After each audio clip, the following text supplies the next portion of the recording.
The FBI says it is investigating allegations that sensitive documents from Donald Trump's campaign were stolen in a cyber intrusion days after the campaign declared it had been hacked by Iran. Three news outlets recently leaked confidential material from inside Mr. Trump's U.S. presidential campaign, but have chosen not to reveal any details about what they received. The leak stands in marked contrast to the WikiLeaks episode of the 2016 election, when the website leaked material from inside the Hillary Clinton campaign that had been exposed through a Russian hack. Andrew Donaldson from OrdinaryTimes.com has more on the hack.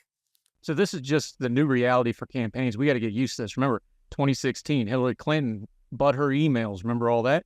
That was part of this kind of new thing we're kind of dealing with here. 2020, Iran was involved. Now, the difference between those two things is in 2020, there was a big DOJ statement. It took about 36 hours for this to get out in public. Back in 2016, it took about 8-9 months to get it out in public. And of course, came out right before the election. And that's been a point of contention ever since. So what do we know? What do we not know? What are we assuming here?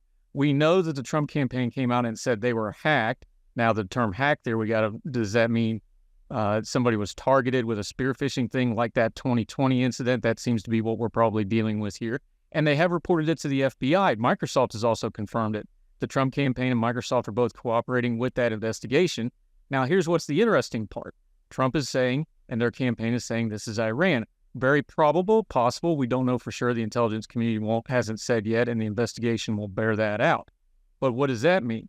Well, Iran, this is a playbook of what the Russians have done before. They're very important strategic allies. So that's something to keep an eye on.